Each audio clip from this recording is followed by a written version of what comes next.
ओम शांति।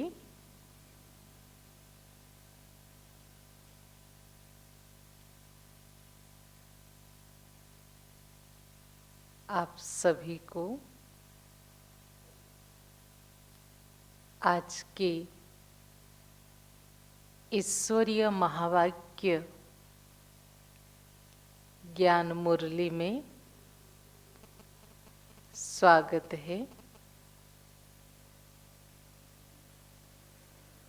ईश्वरीय महावाक्य अर्थात भगवान के द्वारा उच्चारे हुए ज्ञान रतन, जिसको सुनने से, जिसको जानने से हमारे अंदर ज्ञान की अभिवृद्धि के साथ साथ हमारा जीवन ज्ञान युक्त, धारणा युक्त और डिसिप्लिन से भरपूर होती है। ईश्वरीय ज्ञान एक अविनाशी बीज है जो कभी भी विनाश को प्राप्त नहीं करता। इस ईश्वरीय ज्ञान की कमाल है, इसे 2 दिन भी श्रवण करने वाला व्यक्ति उस 2 दिन का भी फल उसको कई जन्मों तक प्राप्त होता है। तभी कहा, जब तक जीना है ज्ञान अमृत पीना और पिलाना है। ज्ञान को अमृत के साथ तुलना किया गया है, ज्ञान को अंजन के साथ तुलना किया गया है, ज्ञान को संजीवनी बूटी के साथ तुलना की गई है, ज्ञान को आत्मा के भोजन के साथ तुलना की गई है। इसलिए इस ईश्वरीय ज्ञान का हमें रोज श्रवण करना बहुत जरूरी है, क्योंकि कोई भी भोजन जो हमारे मन पसंद का भी हो, लेकिन अगर हम रोज उसे खाते हैं तीनों टाइम तो हम बोर हो जाते हैं। लेकिन इस ईश्वरीय ज्ञान में ऐसी कमाल है जो आपको रोज नया नया विचार के भोजन मिलेंगे, जिसको सुन के जान के आपको आनंदित हर्षित अनुभव होगा। कई बार हमारे मन के भाव, हमारे प्रश्न इस मुरली में आने लगेंगे और हमें बेहद खुशी होगी, अरे मुरली तो हमारी ही मन की बातें कहती है। यह है इसकी चमत्कारी कि हमारे मन में उठे सभी प्रश्नों का उत्तर अगर हम रोज मुरली सुनते हैं तो उसमें आता है, क्योंकि मुरली भगवान के द्वारा सुनाया गया है। इसलिए मुरली सुनते समय 2 बातों का ध्यान रखना हमें हर एक को जरूरत है। क्या है कि पहले मैं आत्मा हूँ, अपने को आत्मिक स्थिति में एकाग्र करके, इसलिए मुरली से पूर्व एक गीत बजती है, जो गीत हमें कहता तुम उस स्वरूप में स्थित होके बैठो। जैसे स्कूलों में हम लोग पहले जब पढ़ते थे तो देखना, स्कूल में पहले प्रेयर की जाती है, उसके बाद क्लासेस शुरू होती है। मुरली के पूर्व भी हमें ध्यान में बैठना है, जिसके लिए आध्यात्मिक गीत बजते हैं। तो 2 बातों पर अटेंशन रखना, पहले मैं आत्मा हूँ, दूसरा परम धाम से स्वयं भगवान इस समय इस धरती पर निमित्त आत्मा के द्वारा हमें मुरली सुनाने आए हैं। स्वयं भगवान मुझे पढ़ाने आए हैं। इस स्मृति में रहकर हमें मुरली सुनना है, तभी हमें फायदा होगी, क्योंकि इस मुरली की एक एक शब्द उस ईश्वर ने ब्रह्मा मुख के द्वारा उच्चारे हैं। इसलिए आज के महावाक्य है 28/10/2020 की, जिसमें स्वयं भगवान कहते हैं, मीठे बच्चे। आप सबके दिल से क्या निकले? मीठे बाबा। बोले सभी दिल से, मीठे बाबा, मेरा बाबा, वो मेरा बाप है। तो मुझे पहला शब्द क्या संबोधन कर रहा है? मीठे बच्चे, तुम इस पाठशाला में आए हो स्वर्ग के लिए पासपोर्ट लेने। सुना आज की मुरली के साथ, तुम इस पाठशाला में आए हो स्वर्ग के लिए पासपोर्ट लेने। आत्म अभिमानी बनो और अपना नाम रजिस्टर में नोट करा दो, तो स्वर्ग में आ जाएंगे। पहला बात एक क्लियर हो, धरती पर परमात्मा के आगमन का मुख्य कारण है इस कलियुगी दुखधाम को परिवर्तन करके सतयुगी सुखधाम, जिसे हेवन, पैराडाइज, स्वर्ग, वैकुंठ कहते, वो इस धरती पर स्थापित करना, जहाँ रहने वाले हर मानव देव समान होंगे। वहाँ एक झाड़ू लगाने वाला भी देवता होगा। तभी तो कहते 33 करोड़ देवी देवता। कभी किसी से पूछा 33 करोड़ देवी देवताओं का नाम क्या है, वो दिखते कैसे हैं, उनकी इम्पोर्टेंस क्या है? पूरे साल भर में अगर हम गिने तो कुछ ही देवी देवताओं की, श्री रामचंद्र की, श्री कृष्ण की, गणेश जी की, कार्तिक जी के, ऐसे कुछ गिने चुने देवताओं की पूजा होती है, इंद्र के पूजा। लेकिन 33 करोड़ फिर कैसे बने? उस दुनिया में रहने वाले हर एक मनुष्य देवता है, क्योंकि वहाँ की जात ही देवता है। तो उस सुखधाम जहाँ पवित्रता होगी, सुख होगी, शांति होगी, निरोगी काया होगा, धन की अभाव नहीं होगा, जन की अभाव नहीं होगा, पुत्र की अभाव नहीं होगा, कोई भी सुख साधन की अभाव नहीं होगा, प्रकृति को भी हमें धोखा दुख नहीं देगी। तो ऐसी दुनिया में जाने की पासपोर्ट यह ईश्वरीय विश्वविद्यालय में प्राप्त होता है। यहाँ आके अगर कोई भी 7 दिन के या 10 दिन के मेडिटेशन कोर्स करता, इस ज्ञान को समझता है और निश्चय होता और फिर रोज ज्ञान योग के पुरुषार्थ करता, उसको उस दुनिया में जाने का पासपोर्ट मिलता है। और उसका आधार है, पहले अपने को आत्म अभिमानी बनाओ। मैं देह नहीं, मैं एक आत्मा हूँ। क्योंकि आत्मा जाएगी वहाँ, ये शरीर तो यहाँ रह जाएगा, वहाँ तो हमें नया शरीर माँ के गर्भ में मिलेगा। तो इसलिए मुरली की सार रहा, मीठे बच्चे, तुम इस पाठशाला में आए हो स्वर्ग के लिए पासपोर्ट लेने। आत्म अभिमानी बनो और अपना नाम रजिस्टर में नोट करा दो, तो स्वर्ग में आ जाएंगे। आज के प्रश्न, कौन सी स्मृति ना रहने के कारण, कौन सी स्मृति ना रहने के कारण बच्चे बाप का रिगार्ड नहीं रखते हैं? प्रश्न समझ में आया? ऐसी कौन सी बात हमारी याद में नहीं रहती है, हम उसे याद नहीं करते, जिस कारण बाप माना भगवान का भी हम इतना रिगार्ड नहीं रखते? तो उत्तर में परमात्मा कह रहे हैं, कई बच्चों को यही स्मृति नहीं रहती कि जिसको सारी दुनिया पुकार रही है, याद कर रही है, वही ऊंचे ते ऊंच बाप हम बच्चों के सेवा में उपस्थित हुआ है।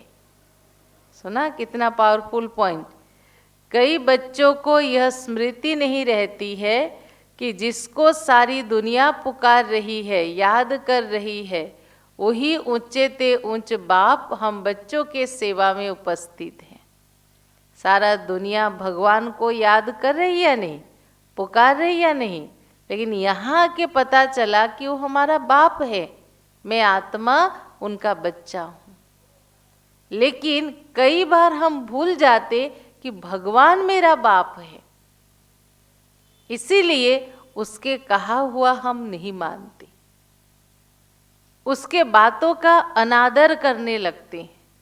लेकिन जो सर्वोच्च सत्ता है, स्वयं भगवान है, वो हमें यहाँ सेवा के लिए हमारे आया है। कौन सी सेवा? हमें पति से पावन बनाने के लिए, मनुष्य से देवता बनाने के लिए, कौड़ी से हीरा तुल्य बनाने के लिए, रोगी से निरोगी बनाने के लिए वो आया है। यह निश्चय नंबरवार है। नंबरवार माना परसेंटेज अनुसार, सबका एक समान नहीं है। जितना जिसको निश्चय है उतना वह रिगार्ड रखते हैं। जितना जिसको निश्चय है कि यहाँ संग भगवान पढ़ाते हैं, उतना वह भगवान का रिगार्ड रखते हैं। इसलिए मुरली सुनते समय हम सभी के बुद्धि में रहे कि हम भगवान के महावाक्य सुन रहे हैं। समझा?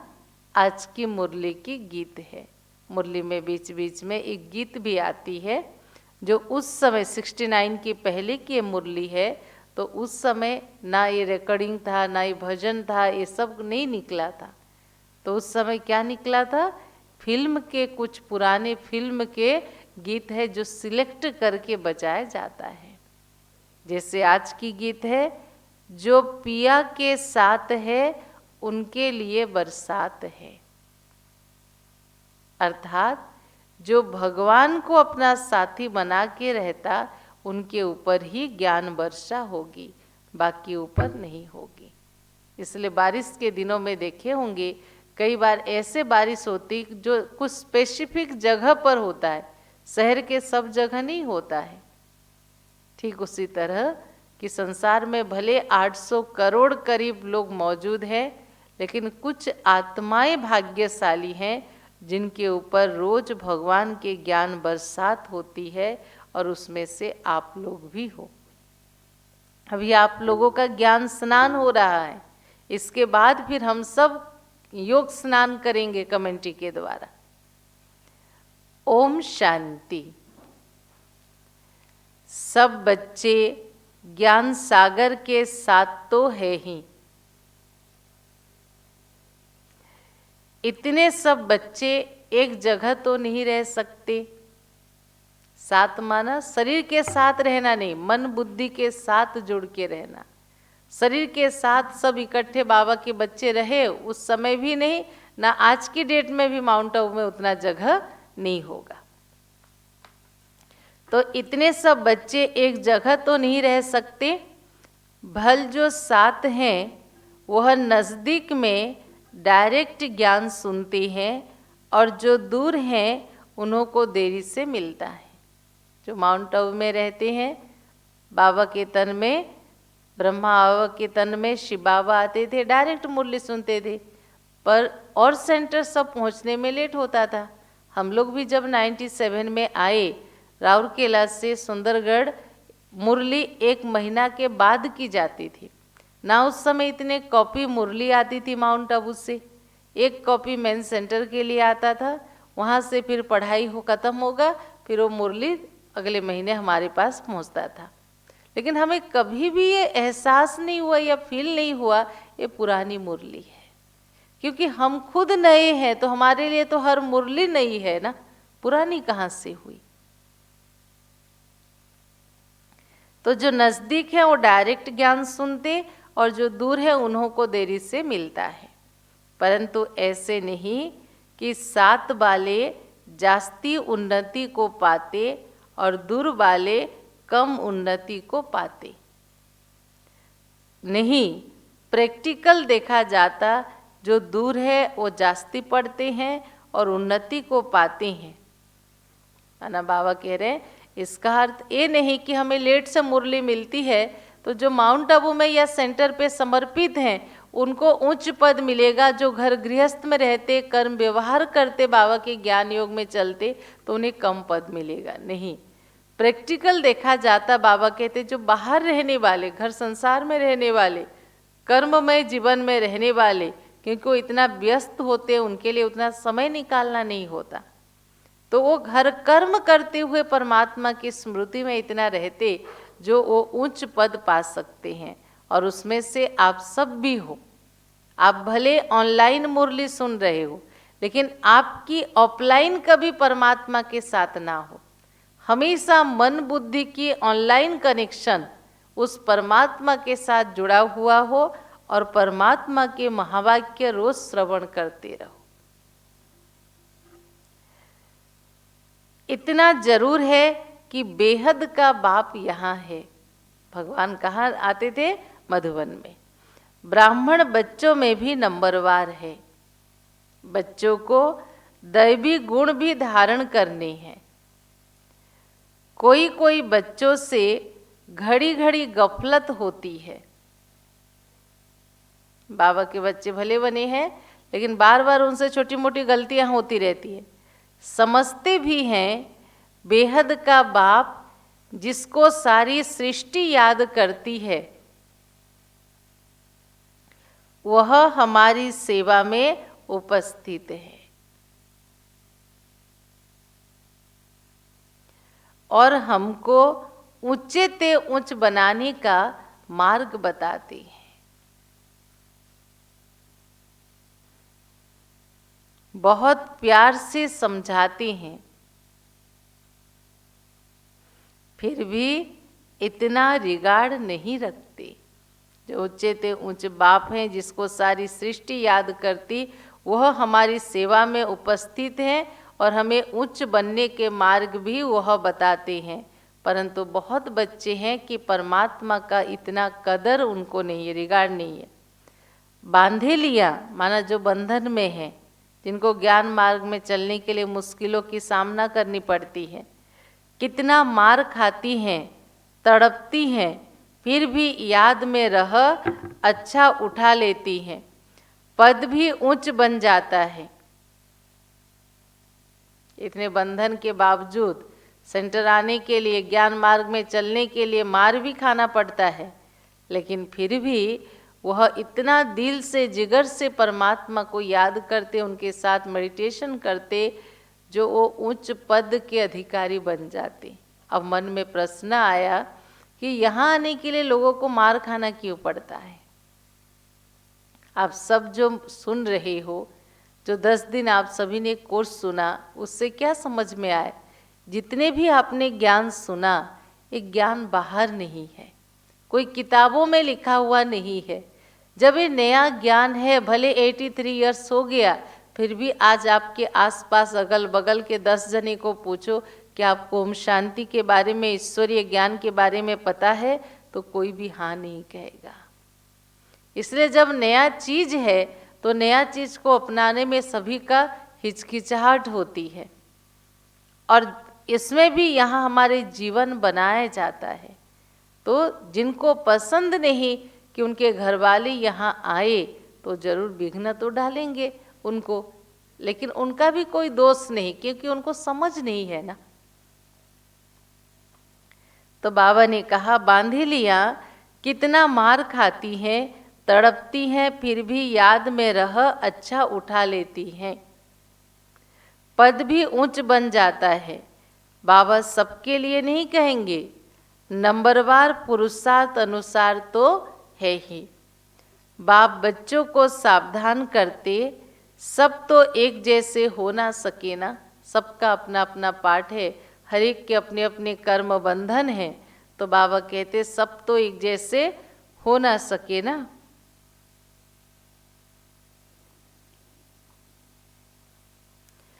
बांधेलिया आदि बाहर में रहकर बड़ी कमाई करती हैं। यह गीत तो भक्ति मार्ग वालों के लिए बना है। परंतु तुम्हारे लिए अर्थ करने जैसा भी है। कौन सा गीत? जो पिया के साथ है उनके लिए बरसात है। वह क्या जाने पिया कौन है और किसका पिया है। पिया परमात्मा है और वो आत्मा का है। आत्मा सजनी, वो हमारा साजन। आत्मा खुद को ही नहीं जानती तो बाप को कैसे जाने। आत्मा खुद को ही नहीं जानती तो बाप को कैसे जाने। है तो आत्मा ना। मैं क्या हूँ, कहाँ से आई हूँ, यह भी किसी को नहीं पता। अपनी बारी में नहीं पता मैं कौन हूँ, कहाँ से आया हूँ, कहाँ जाना है, क्या लेके जाना है, हाँ, यह भी किसी को नहीं पता। सब हैं देह अभिमानी इस समय, बॉडी कॉन्शियसनेस में। आत्म अभिमानी कोई है नहीं। अगर आत्म अभिमानी बने, परमात्मा क्या कह रहे हैं, अगर आत्म अभिमानी बने तो अपने बाप का भी पता हो। बहुत सुंदर लाइन। अगर आत्मा अभिमानी दुनिया में कोई हो तो उसे अपने बाप का भी पता हो। अर्थात परमात्मा आके, गीता में भी दिखा कि अर्जुन को 2-3 दिन लगा उनको आत्मा के बारे में एहसास कराती हुई। पहला लेसन। तो जो अपने आत्मा के सत्य और संपूर्ण ज्ञान को जानते हैं, भगवान कहते हो परमात्मा को भी पहचान सकते हैं।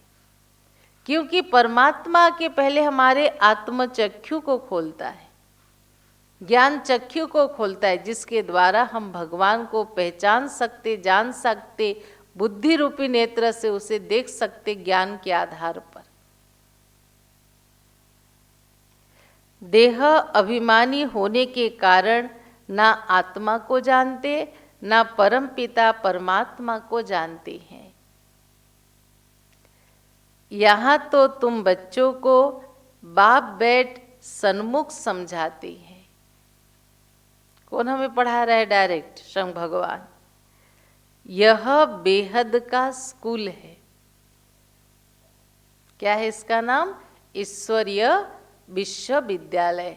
यह बेहद का स्कूल है।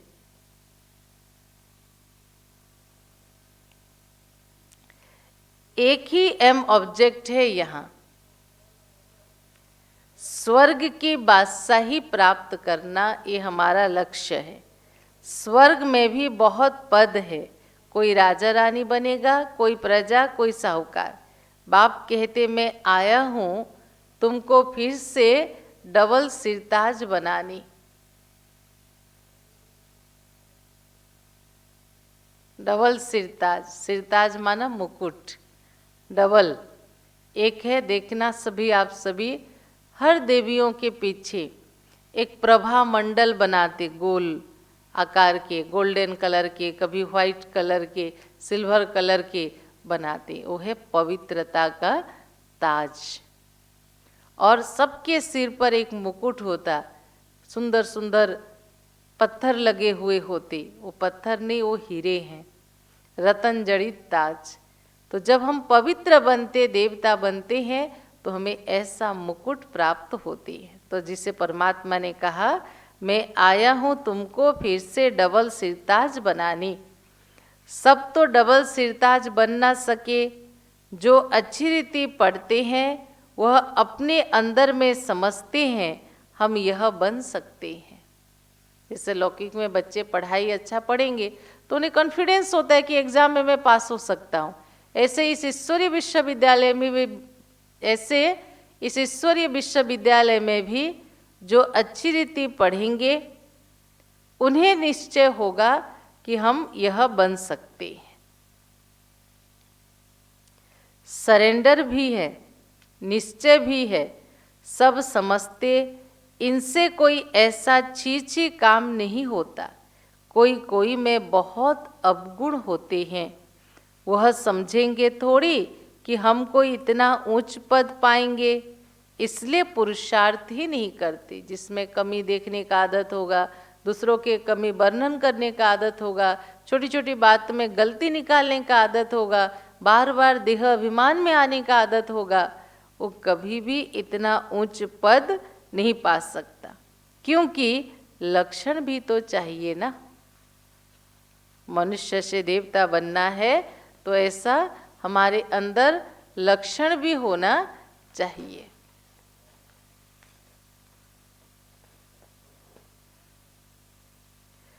बाबा कहते, मैं मुसाफिर सदैव खूबसूरत हूँ। इसलिए मुस्लिम भाई बहनों ने कहा हसीन मुसाफिर। मुसाफिर माना यात्री, हसीन माना सुंदर। यहाँ सुंदर माना दिखने वाला सुंदर नहीं, भगवान एवर प्योर है। वो परम धाम से इस धरती पर मुसाफिर करने आया है, अर्थात हमें पति से पावन बनाने आया है। मैं मुसाफिर सदैव खूबसूरत हूँ, तुमको भी खूबसूरत बनाता हूँ। इन देवताओं की नेचुरल ब्यूटी है। यहाँ देखो कैसे कैसे फैशन करती हैं। अभी कलयुग वाले कैसे कैसे फैशन करते हैं। लेकिन एक चीज़ तो आप सब स्वीकार करोगे, कोई कितने भी सुंदर हो, कितने भी फैशन करो, कितने भी ड्रेसअप हो, लेकिन जब भी वो मंदिर में जाएगा कोई भी देवी और देवता के, तो उसके सिर अपने आप झुकते हैं, क्योंकि उनमें एक नेचुरल पवित्रता की सुंदरता है। यहाँ तो कैसे कैसे फैशन करते, भिन्न भिन्न ड्रेस पहनते, वहाँ तो एकरस नेचुरल ब्यूटी रहती है। ऐसी दुनिया में अब तुम जाते हो। बाप कहते, मैं पुराने पति शरीर में आया हूँ तुम्हें पावन बनाने। यहाँ कोई भी पावन शरीर नहीं है। तो भगवान कहते, मैं इनके अर्थात श्री कृष्ण के आत्मा के 84वें जन्म में जब वो दादा लेखराज होता, भगवान उनके तन में प्रवेश करके उनका नाम रखते प्रजापिता ब्रह्मा। मैं इनके बहुत जन्मों के अंत में प्रवेश कर प्रवृत्ति मार्ग का स्थापना करता हूँ। आगे चल तुम बहुत सर्विसेबल बनते जाएंगे। ये तो उस समय की वाणी थी ना। आज की डेट में कितने सेंटर खुल गए, कितने बाबा के बच्चे हो गए, कितने कोने कोने में इसके ब्रांचेस हैं। पुरुषार्थ करेंगे फिर समझेंगे। अभी भी ऐसा पुरुषार्थ किया था, अब को कर रहे हो। पुरुषार्थ बिगड़ तो कुछ भी मिल ना सके। भले आपके किस्मत में लिखा हो आप धनवान बनोगे, डॉक्टर बनोगे, नेता बनोगे, जो भी लिखा हो, लेकिन बिना एफर्ट के कुछ भी आपको प्राप्त नहीं हो सकता। इस सृष्टि में कर्म फिलोसॉफी के एक नियम है, बिना कुछ किए उससे प्राप्ति नहीं हो सकता। अच्छा, मीठे मीठे सिखिलधे बच्चों प्रति मात पिता बाप दादा का याद प्यार और गुड मॉर्निंग। रूहानी बाप की रूहानी बच्चों को नमस्ते। हम रूहानी बच्चों की रूहानी बाप दादा को पदम गुणा नमस्ते नमस्ते। ओम शांति ओम शांति। पूरी मुरली की धारणा के लिए मुख्य सार, पहला पॉइंट, सरेंडर के साथ साथ निश्चय बुद्धि बनना है। सिर्फ सरेंडर होने से काम नहीं चलेगा, निश्चय भी होना चाहिए। कोई भी छी काम ना हो, अंदर कोई भी अवगुण ना रहे, तब अच्छा पद मिल सकता है। दूसरा पॉइंट, ज्ञान रत्नों का व्यापार करने के लिए, ज्ञान रत्नों का व्यापार करने के लिए बाबा जो अच्छी अच्छी पॉइंट्स सुनाते हैं उन्हें नोट करना है। फिर उन्हें याद करके दूसरों को समझाना है। इस सेवा के लिए बाबा ने कहा, मुरली में कई बार बाबा सेवा के लिए, योग के लिए नई नई बातें, गाइडलाइन, युक्ति बताते, उसे नोट करो अपनी डायरी पर और फिर जब जरूरत हो उसको फिर सेवा में सुनाना है। सदा अपनी उन्नति का ख्याल करना है। इसलिए ज्ञान मार्ग कहता, अगर आप अपने से प्यार करते हो तो आप अपने आत्मा के कल्याण के लिए समय जरूर निकालो। आज की वरदान, वायरलेस सेट द्वारा विनाश काल में अंतिम डायरेक्शन को कैच करने वाले बाइसलेस भव। वायरलेस सेट द्वारा विनाश काल में अंतिम डायरेक्शन को कैच करने वाले वाइसलेस भव। विस्तार सुनेंगे। विनाश के समय अंतिम डायरेक्शन को कैच करने के लिए वाइसलेस बुद्धि चाहिए। उस समय ना टेलीफोन होगी, ना मोबाइल होगी, ना कोई भी साधन होगा। और भगवान का तो शरीर नहीं ना जो हेलो कहे आपको कान में सुनाई दे। तो वो एक सूक्ष्म सत्ता है, अदृश्य शक्ति है, निराकार स्वरूप है। तो उसके डायरेक्शन को कैच करने के लिए आपकी बुद्धि उतने पवित्र बुद्धि होनी चाहिए, क्लीन एंड क्लियर होना बहुत जरूरी है। जैसे वे लोग वायरलेस सेट द्वारा एक दूसरे तक आवाज पहुंचाते हैं, पुलिस वाले, आर्मी वाले वायरलेस सेट द्वारा एक दूसरे को आवाज पहुंचाती। यहाँ तो वॉइसलेस की वायरलेस है। यहाँ वायरलेस क्या है, जितनी आपकी बुद्धि पवित्र होगी सामने वाला को उतना आप टच करा सकते हो। इस वायरलेस द्वारा आपको आवाज आएगा कि सेफ स्थान पर पहुंच जाओ। कई अनुभव है बहनों का, जब बाबा कमरे में मेडिटेशन के लिए जाते हैं तो बाबा जैसे अनुभव कराता है, बच्चे भागो भागो भागो, कहीं बम गिरने वाला होता, कहीं भूकंप होने वाला होता, कहीं बाढ़ आने वाला होता, उससे पहले परमात्मा उनको अवेयर करा देता है। ऐसे फील करते। जो बच्चे बाप की याद में रहने वाले वाइसलेस हैं, जिन्हें अशरीरी बनने का अभ्यास है, वे विनाश में विनाश नहीं होंगे, लेकिन स्वेच्छा से शरीर छोड़ेंगे।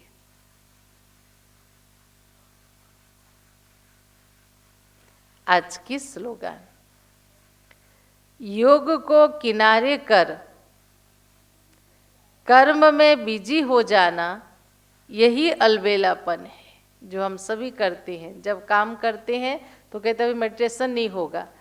कर्म करते हुए मुझे याद करो, परमात्मा मुझे देख रहा है, बाबा मुझ में बल भर रहा है, बाबा मुझे गाइड कर रहा है, स्मृति में रह के कर्म करो। तो योग को किनारे करके कर्म में बिजी हो जाना, यही अलबेलापन है। अच्छा, ओम शांति।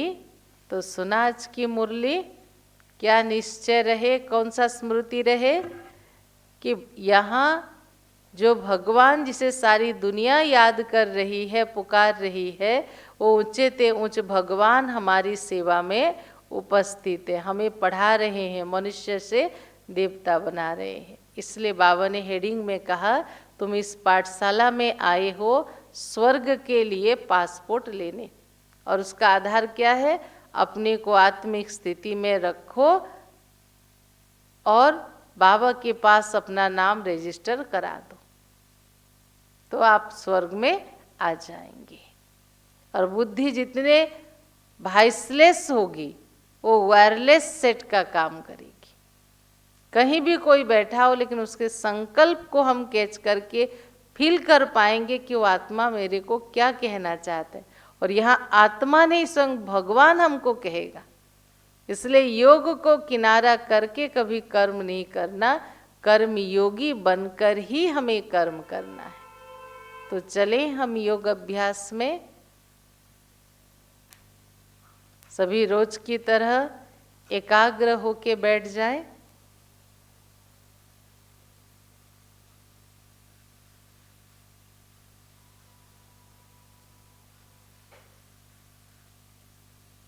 मुद्रा की अवस्था में बैठे, धीरे धीरे 3 बार लंबी श्वास ले और छोड़े।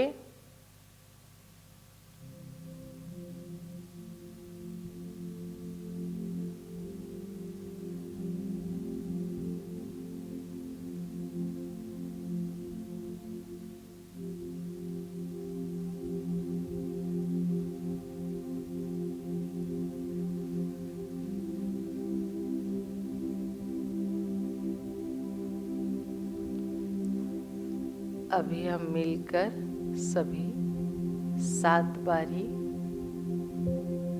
ओम शब्द के उच्चारण करेंगे और मन बुद्धि को स्थिर करते हुए आगे योग अभ्यास करेंगे। मेरे साथ ही आप सभी जहाँ भी बैठे हो वहाँ से इसके अभ्यास करना।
सबसे पहले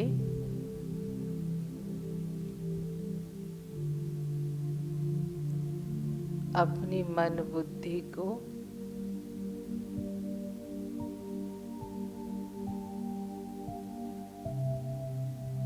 भ्रुकुटी के मध्य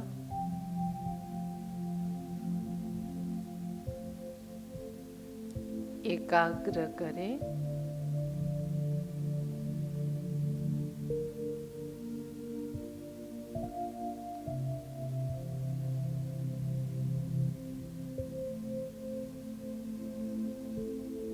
मैं आत्मा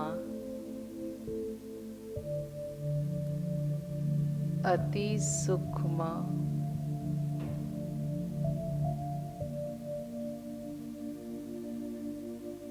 ज्योति बिंदु स्वरूप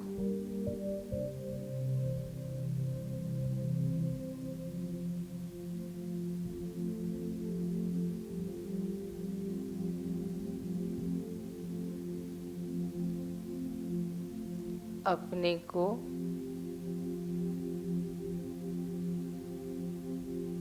पॉइंट ऑफ लाइट के रूप में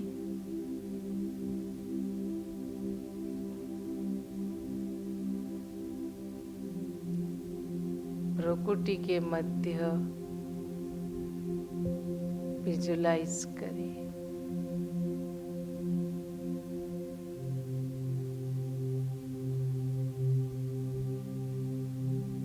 मैं आत्मा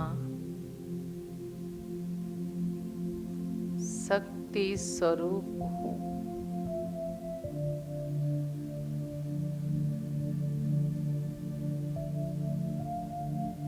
मुझ आत्मा से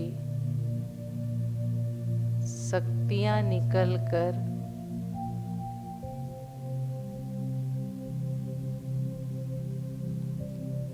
पूरे शरीर में प्रवाहित हो रही है।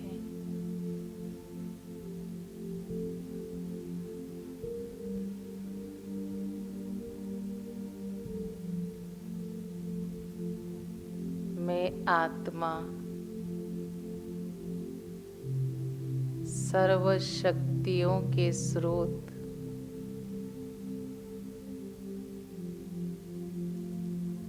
परमात्मा की संतान हूँ।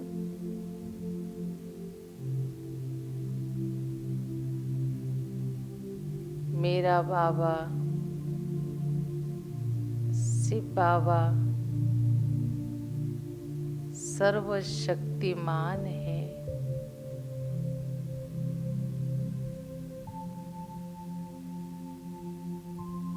महसूस करें, मैं आत्मा बिंदु रूप अवस्था में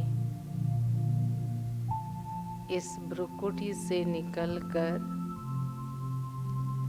उड़ते हुए आसमान की ओर जा रही हूँ।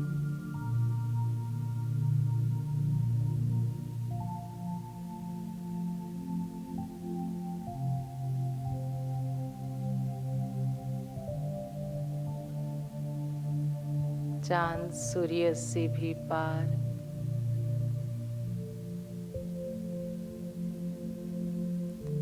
तारागणों से भी पार,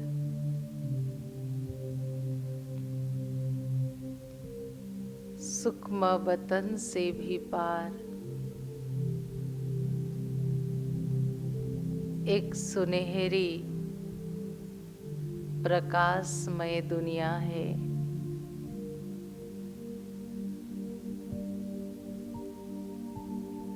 जो दुनिया सुनहरी लाल प्रकाश से प्रकाशित है।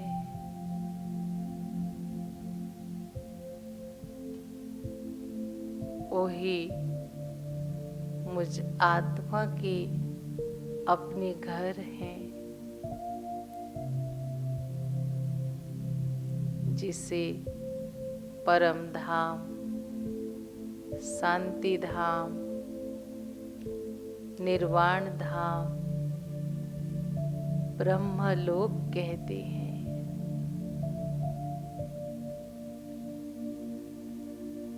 आसमान के तारे मिसल परम धाम में आत्माएं भी अवस्थित हैं।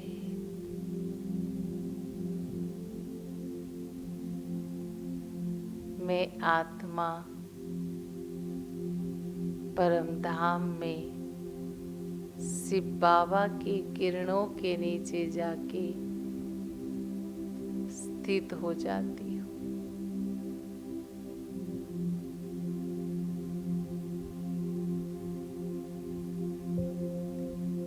महसूस करें, मैं आत्मा बिंदु अपनी बिंदु रूप अवस्था में और ऊपर शिव बाबा अपनी बिंदु रूप अवस्था में है। सर्वशक्तिवान शिव बाबा से सर्व शक्तियों की किरणें निकलकर मुझ आत्मा में पड़ रही है।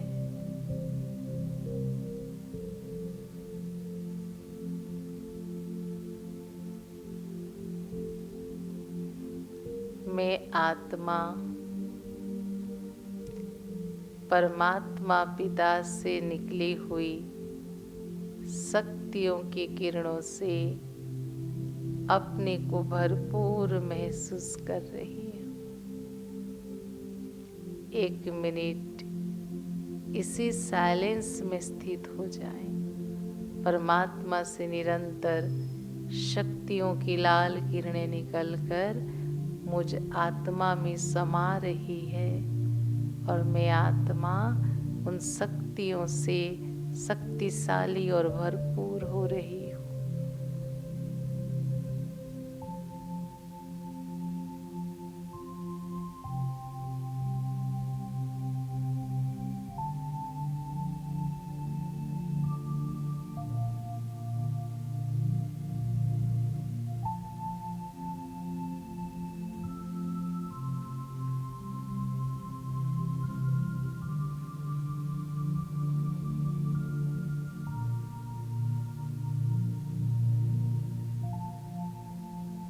मानो कि मैं आत्मा फुल्ली चार्ज हो रही हूँ, भरपूर हो रही हूँ। बाबा अपनी समस्त शक्तियाँ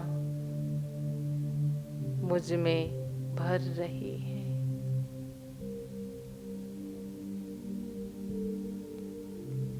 परम धाम में रहकर नीचे छोड़ी हुई आपके शरीर को विजुलाइज करिए और वहाँ से ही महसूस करें मेरे से शक्तियों की लाल किरणें निकलकर इस शरीर में पड़ रही है। इस शरीर की शुद्धिकरण हो रही है। विकार रूपी मैल इसके निकल रही है और ये शरीर संपूर्ण रूपेण मुझ आत्मा के रहने के लायक बन रहा है।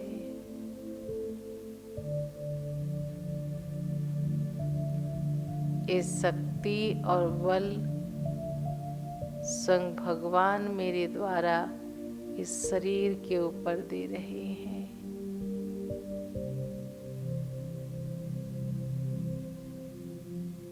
बाबा से पुनः दृष्टि लेते हुए विदाई लेकर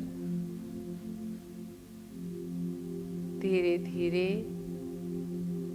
इस दुनिया में आपके घरों में अपने शरीर में प्रवेश करें।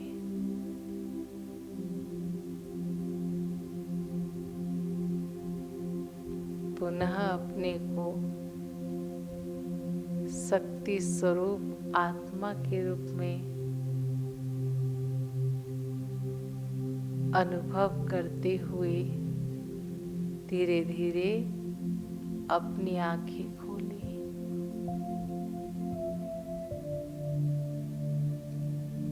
ओम शांति शांति शांति।